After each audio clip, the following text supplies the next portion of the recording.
guys, this is Cody. Cody, as you can see, loves food, and I feel the same way, so I can totally relate to this.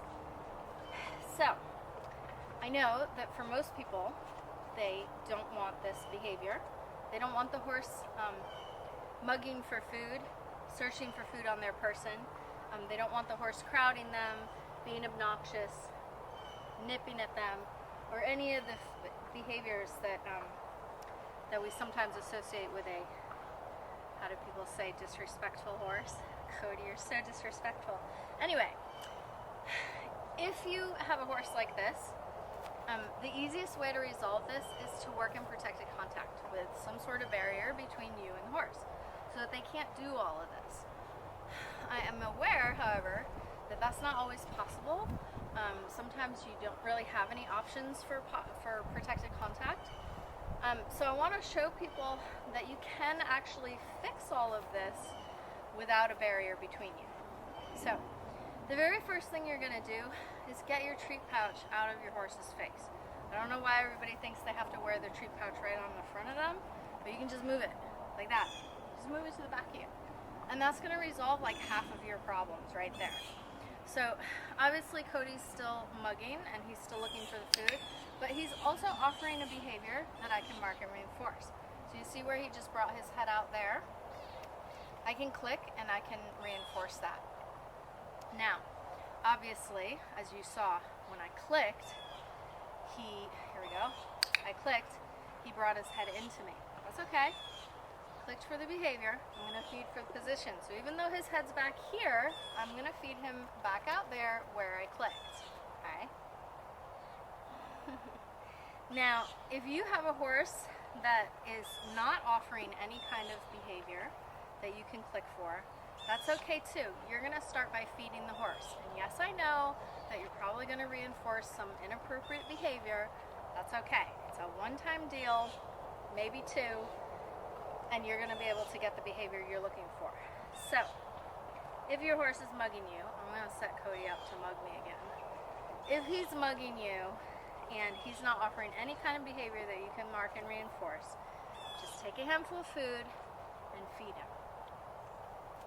Now before he has a chance to do anything else, you're going to click and you're going to feed him again.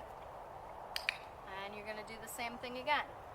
This is where I want Cody to be. So if I'm clicking for this and feeding for this, then this is what I'm going to get. Okay? So you're not just randomly feeding your horse a whole bunch of handfuls of food. You're going to be deliberate about this. Click while his head's still out here and feed out here. I'm using nice big handfuls of food so that his mouth is busy and he doesn't feel like he has to keep coming into me. So again, if your horse is not offering any behavior that you can mark and reinforce, just grab a handful of food and put them in a position that you can mark and reinforce. Yay! Good boy.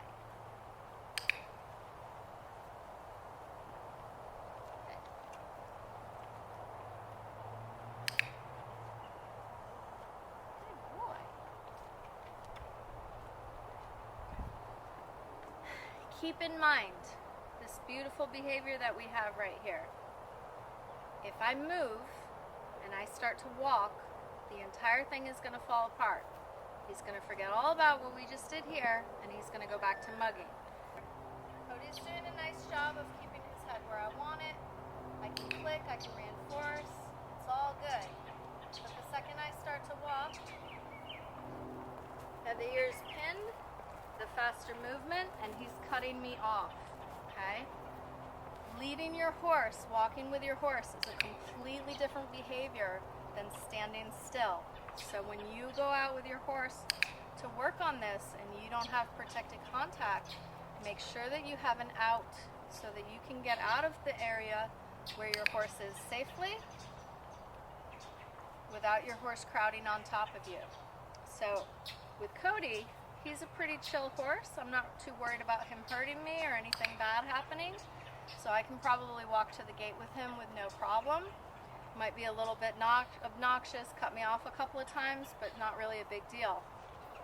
If you're working with a horse that has food issues though, or has a tendency to nip at you, you're going to want to set up your environment in such a way that when you're finished your training session, you can just step out of the gate.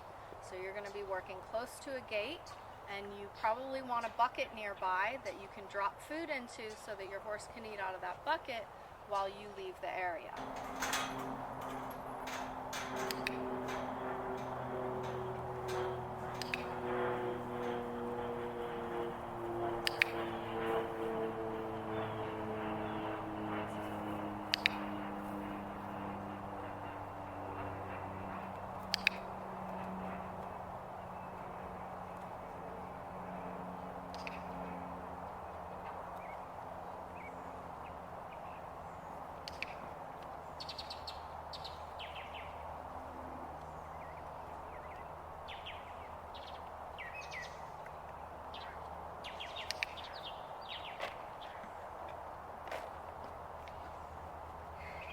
This is Indy.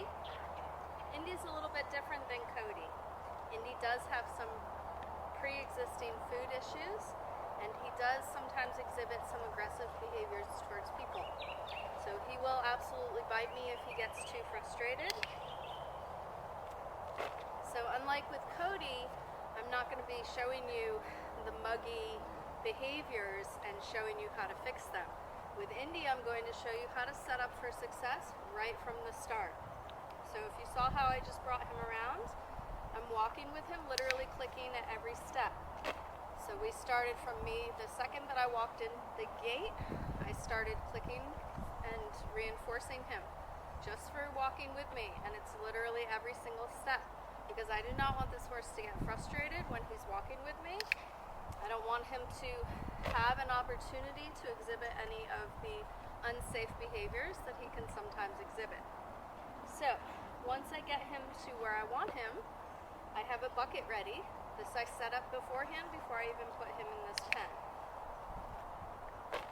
So I have a bucket ready here for me to dump some food in to keep him busy while I'm talking to you. I'm also very close to the gate, so when we're finished this training session, I don't need to have to worry about walking back over to the gate. I can dump plenty of food right here in the bucket so that he stays occupied while I'm moving to the gate. So with Indy, once he's finished the food in the bucket, I can start marking and reinforcing for him just standing here next to me. Now he's dropping his head because of the bucket, but that's fine with me. This is a really nice behavior I can start capturing and shaping and very quickly put on cue. This nice head down behavior. Might as well take advantage of it since it's there. If I want his head to stay up in the middle, this is where I'd like him to stand. I'm just going to wait for him to bring his head up and feed him up here. If at any time I feel like Indy's getting a little frustrated and he's not handling this well, my rate of reinforcement isn't high enough, he's not having the success that he needs, I'm just going to dump some food in the bucket.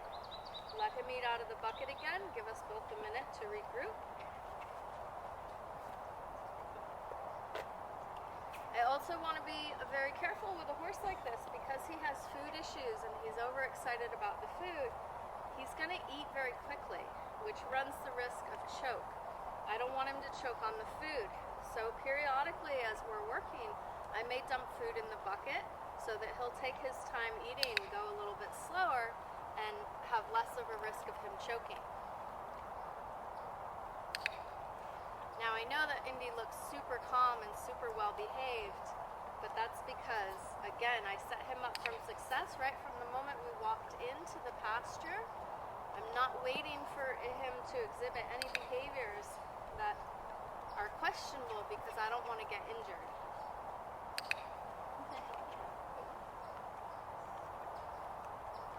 So as soon as I finish the session with him and I'm ready to leave, I'm going to dump enough food in the bucket to keep him busy while I walk out of the field.